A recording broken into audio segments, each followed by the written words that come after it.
Спасибо вам. Спасибо. Спасибо.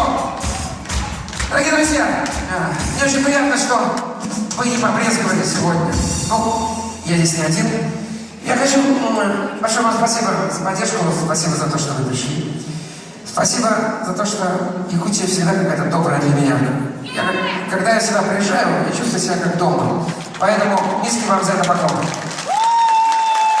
Конечно же, вам процветание.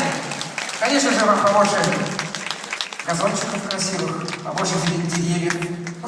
Я понимаю, что холодно, но тем не менее, это можно сделать даже самим, без правительства и без всяких разных главных людей в городе. Старайтесь как можно больше высаживать растений. Будет такая красивая Якутия, правильно? Я понимаю, что холодно, но тем не менее, все же могут это делать, и вы тоже. Спасибо вам!